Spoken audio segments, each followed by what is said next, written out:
en qué consiste la regla 3. La regla 3 de las amidas hace referencia a cuando tenemos otros grupos prioritarios, particularmente los ácidos carboxílicos, que son los que están por encima de la mayoría de las funciones o de todas las funciones, digamos los que tienen la prioridad. Y también mencionamos que en este caso no utilizamos amino, como era el caso para en otro sustituyente, sino como en el caso de las aminas, sino que en el caso de las amidas decimos carbamoil, ¿sí? Carbamoil es lo que utilizamos para cuando tenemos amidas que son sustituyentes.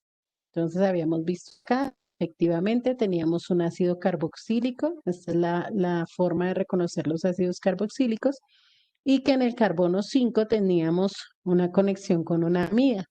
Entonces lo nombrábamos como ácido carboxílico, entonces primero la palabra ácido, 5-carbamoil, para hacer referencia a esta amida pentanoico, porque decíamos que eran 5 carbonos. El ejemplo que teníamos acá, de igual manera, tenemos carbono número 1 para el ácido carboxílico, tenemos 7 carbonos en la cadena principal. En el carbono 4 tenemos una amida como sustituyente y en el carbono 5 un bromo. Y decíamos que, como siempre, se nombra en orden alfabético. Entonces, ácido 5-bromo, 4-carbamoil, heptanoico. 5-bromo, 4-carbamoil, heptanoico. Bueno, entonces ese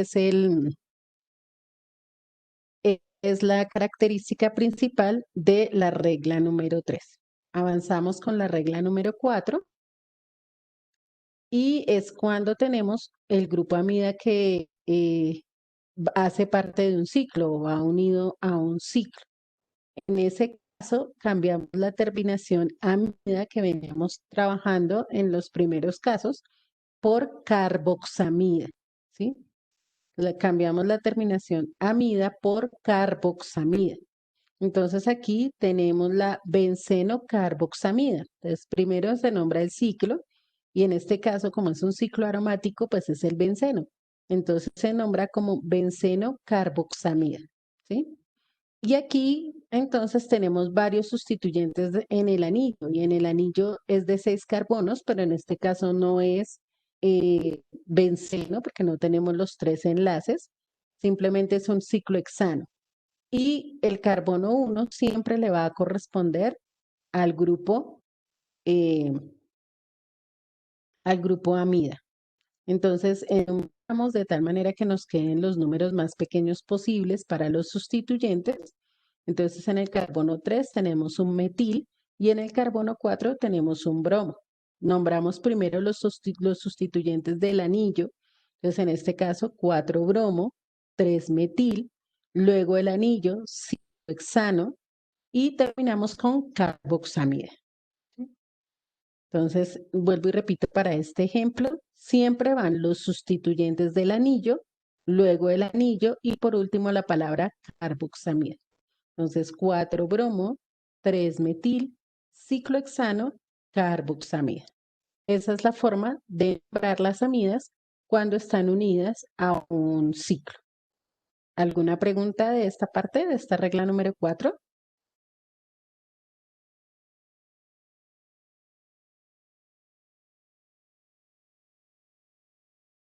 Si no tenemos preguntas, entonces por favor tomamos el apunte y ya vamos a continuar con las propiedades físicas de las amidas.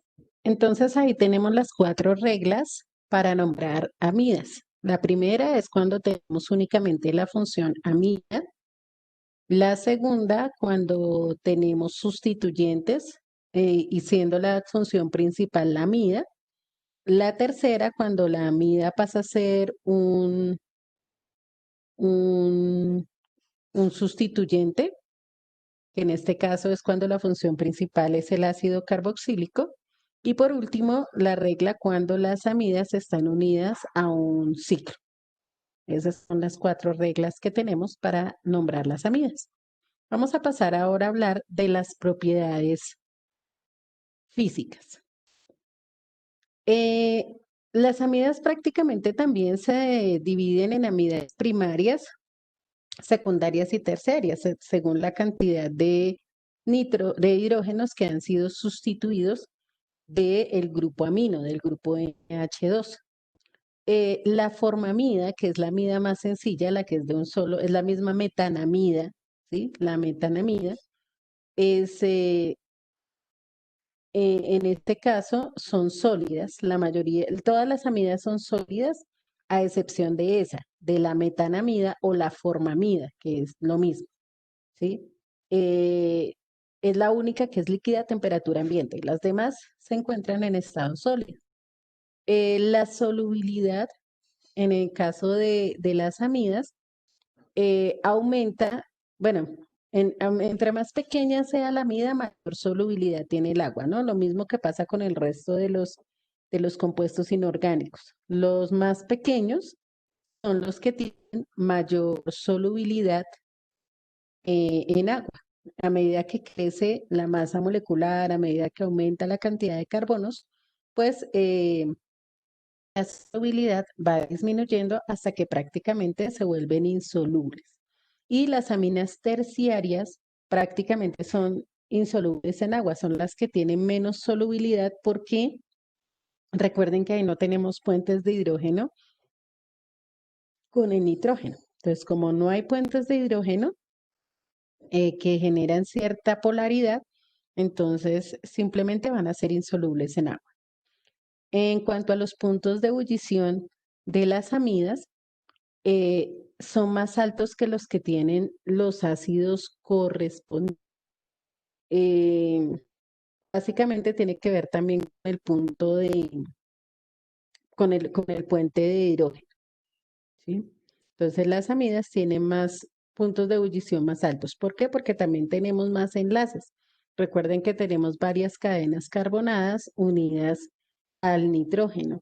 En cambio, en el caso de los ácidos carboxílicos tenemos una sola cadena carbonada, mientras que en el caso de las amidas tenemos varias cadenas carbonadas, dependiendo si son monosustituidas o disustituidas.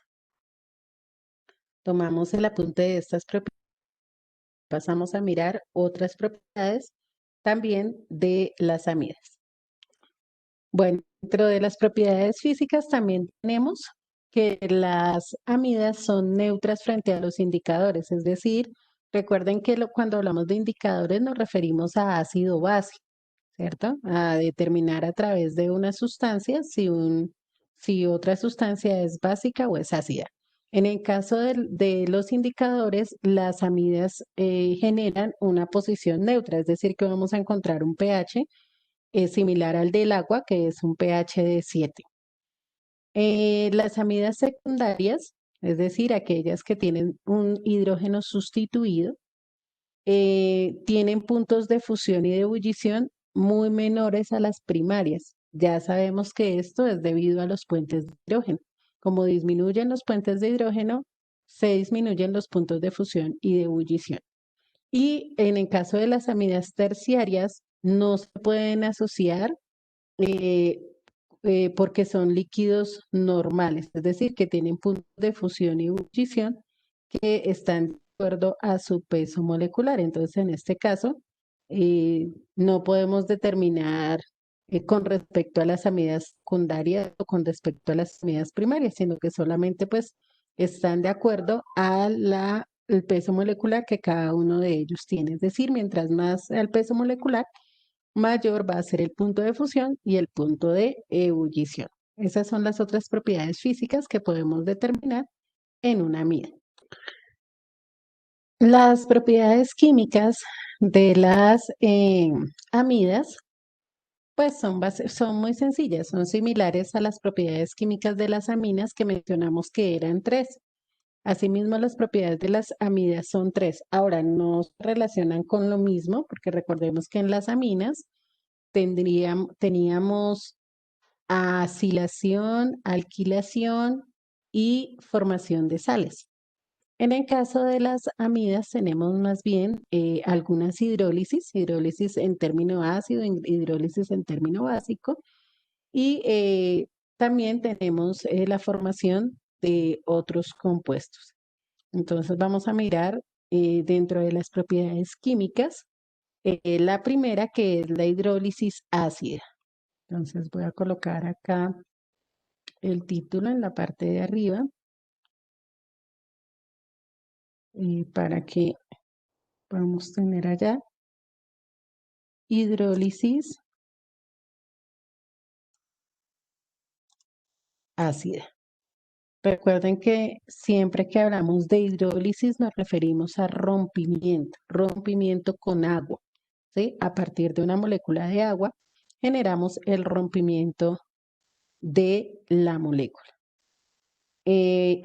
Para que esta reacción se lleve a cabo necesitamos ácido sulfúrico en caliente y obviamente agua. Ácido sulfúrico en caliente y agua. Aquí tenemos una amida secundaria de 2 carbonos. ¿Cómo llamaríamos esa amida?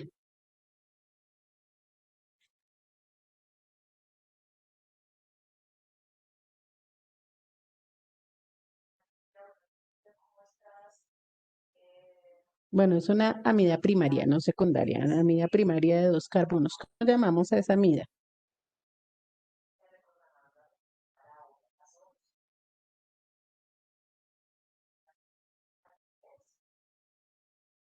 Muy bien, Juan.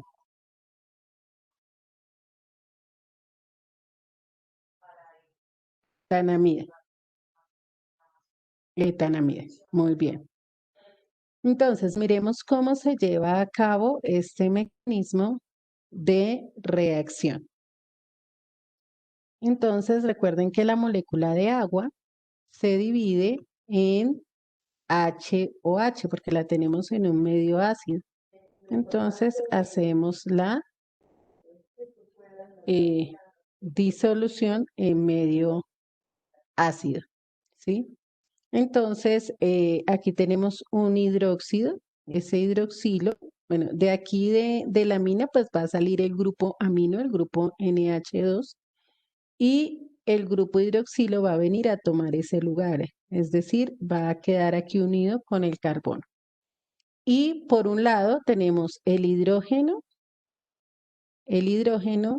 de la amida, el hidrógeno del agua, va a unirse a NH2. Y también, como es un medio ácido, vamos a generar 2 hidrógenos, ¿sí? Entonces tenemos nuevamente el grupo OH va a ingresar donde está el carbono. Y el hidrógeno agua y el hidrógeno del medio ácido nos van a formar el ion amonio, así se llama este ion. Es un ion de tipo inorgánico. Entonces, por un lado, vamos a formar un ácido carboxílico. ¿Cómo se llama ese ácido carboxílico? Muy bien, Natalia, ácido etanoico. Ácido etanoico. Y como les decía, acá se forma un ion, que es el ion amonio. Es el ion amonio. Entonces, ahí tenemos los productos de la hidrólisis ácida. Entonces, siempre que tenemos una amida y generamos una hidrólisis ácida, se va a formar el ácido carboxílico correspondiente y adicional el ion amonio. Entonces, tomamos el apunte de la hidrólisis ácida. Si hay alguna pregunta, la pueden hacer.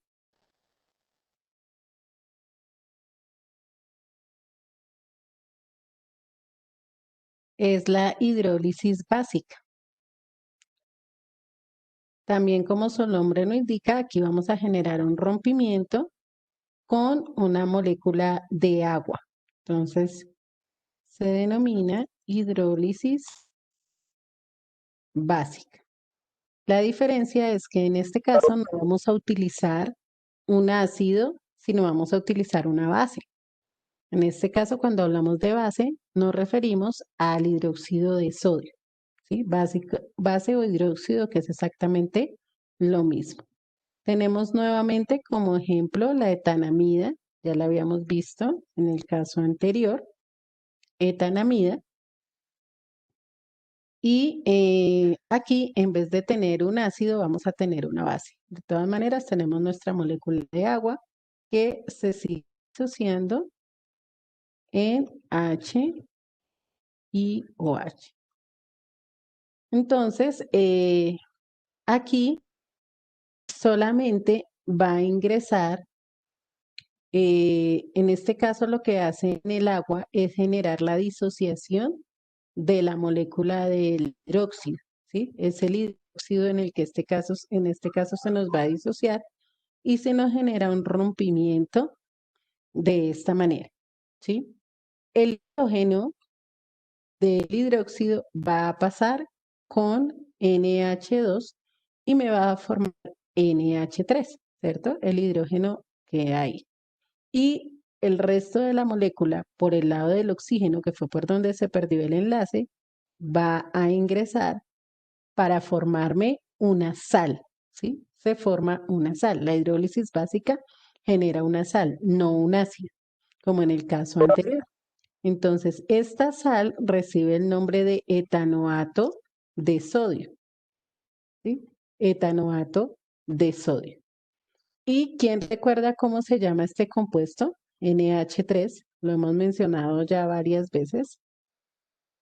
Ese NH3, ¿cómo se denomina?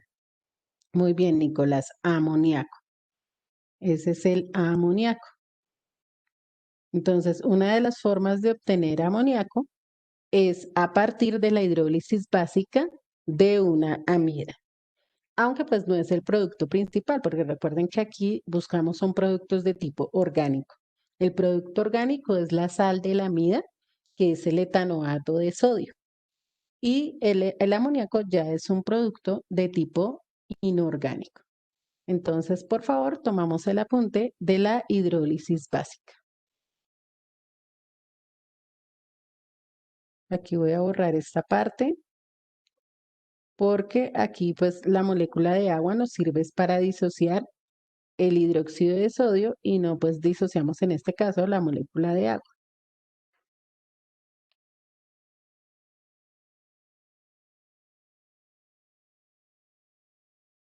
La tercera y última reacción de las amidas corresponde a la reducción. Por favor, no vayan a tomar el apunte porque no, o sea, no todo lo que está ahí corresponde a la reducción de amidas. Ya les explico qué parte sí y qué parte no. Entonces, el nombre es reducción de amidas. Recordemos que para las reducciones, sean de ácidos carboxílicos, de ésteres o de amidas, utilizamos el hidruro de litio y aluminio, ¿sí? Ese es el compuesto que nos permite generar reducciones. Y recordemos también que las reducciones implican el ingreso de átomos de hidrógeno a la molécula, ¿sí? El ingreso de átomos de hidrógeno a la molécula. Aquí tenemos varias reducciones, por eso les decía que no tomáramos el apunte total, porque tenemos tres reducciones. Una es reducción de ácidos carboxílicos, la otra es reducción de ésteres y la última sí es reducción de amidas, en este caso de una amida secundaria. Pero entonces recordemos el proceso para cada uno y así, pues de paso, hacemos un repasito para la evaluación. Entonces, en el caso de los ácidos carboxílicos, lo que sucede es que ingresamos un hidrógeno aquí al oxígeno, otros dos hidrógenos van a ingresar al carbono y los otros dos hidrógenos lo que van a hacer es formarme una molécula de, o sea, los dos hidrógenos me forman una molécula de agua con este oxígeno y otros dos hidrógenos ingresan al carbono. Fíjense que tenemos cuatro hidrógenos. Entonces, dos van al oxígeno para formar el agua y dos más pasan al carbono para reemplazar ese enlace doble con el oxígeno. Eso es lo que sucede en el caso de los ácidos carboxílicos. En el caso de los ésteres, un hidrógeno viene aquí para romper la molécula y generarme el alcohol, ¿sí? Se genera un rompimiento ahí del alcohol. Otros dos hidrógenos pasan con el carbono y un tercer hidrógeno pasa con el oxígeno para formar el alcohol. Entonces, tres se unen a esta parte de la molécula y el otro hidrógeno me forma el alcohol. Entonces, eso sucede con la hidrólisis, con la reducción, perdón, de los ésteres. En el caso de las amidas, ¿cómo se genera la reducción de las amidas? De igual manera, ¿qué sucede con los ácidos carboxílicos? Entonces, dos hidrógenos de estos del hidruro van a ir al carbono, ¿sí? Reemplazándome, este pierde el enlace con el oxígeno, este enlace se pierde, el oxígeno sale de ahí y aquí voy a adicionar dos hidrógenos, ¿cierto? Dos hidrógenos. Y por otro lado, el oxígeno va a salir junto con los otros dos hidrógenos y me va a formar agua. No lo hemos colocado aquí. Nos va a formar agua. Entonces, dos hidrógenos ingresan acá. Veanos, aquí los podemos observar en la molécula. Estos dos hidrógenos que no estaban, estos dos hidrógenos, ingresan a la molécula y por otro lado el oxígeno sale con los otros dos hidrógenos para formarnos la molécula de agua. Entonces el apunte que tomamos es este, que es el que corresponde a la reducción de las amidas, porque ya tenemos en otros ejemplos la reducción de los ácidos carboxílicos y la reducción de los ésteres. Haciendo un recorderis, tenemos tres reacciones que acabamos de ver. Reacción de hidrólisis ácida, que nos forma un ácido carboxílico. La hidrólisis básica, que nos forma una sal y amoníaco. Y la reducción que nos forma, bueno, no habíamos dicho que nos forma una amina, ¿cierto? La reducción nos forma una amina y tampoco nombramos aquí estos compuestos. Aquí tenemos la N-metil,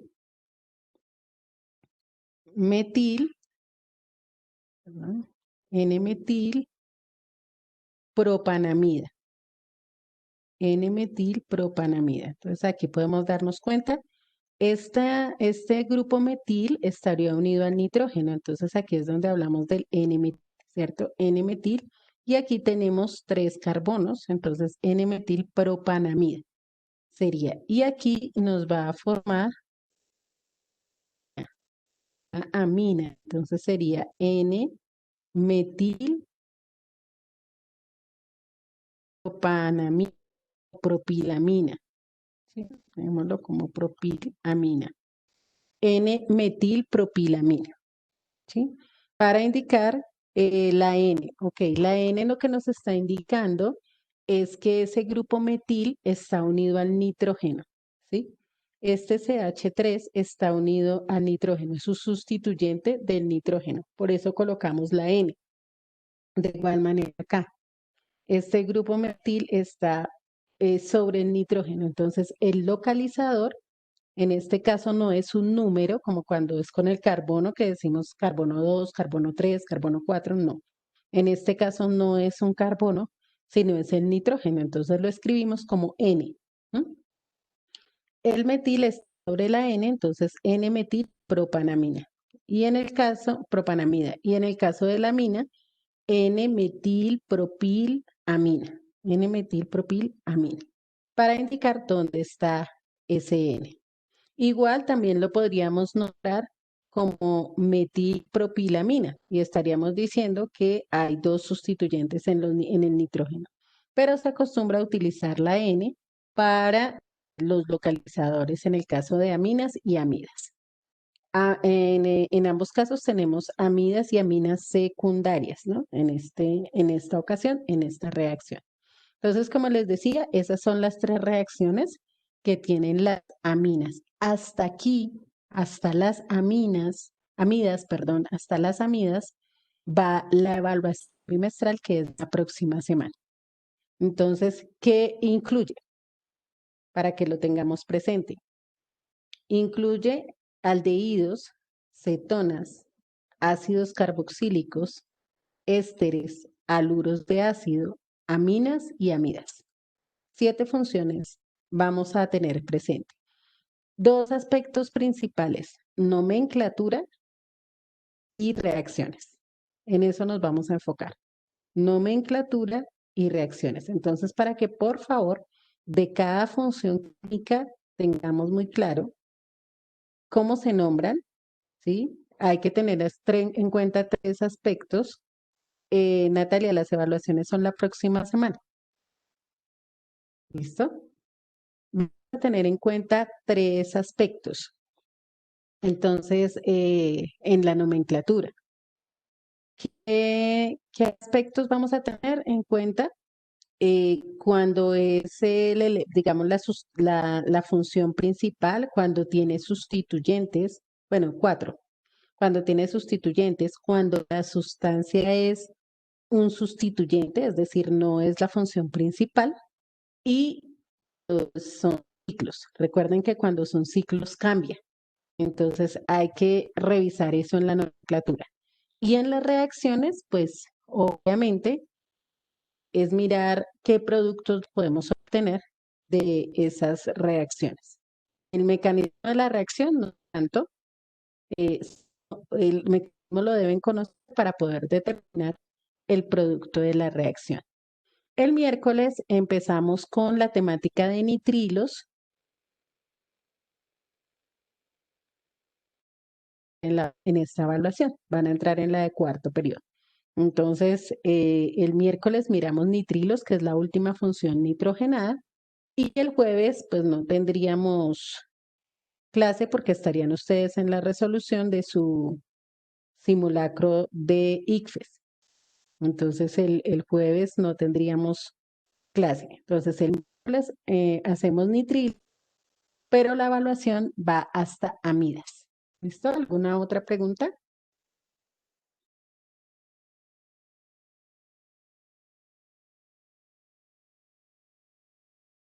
Bueno, si no tenemos preguntas, entonces quedamos hasta aquí por el día de hoy.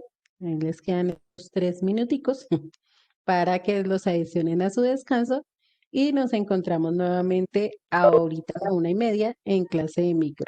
Bueno, que Dios los bendiga. Chao chicos, cuídense.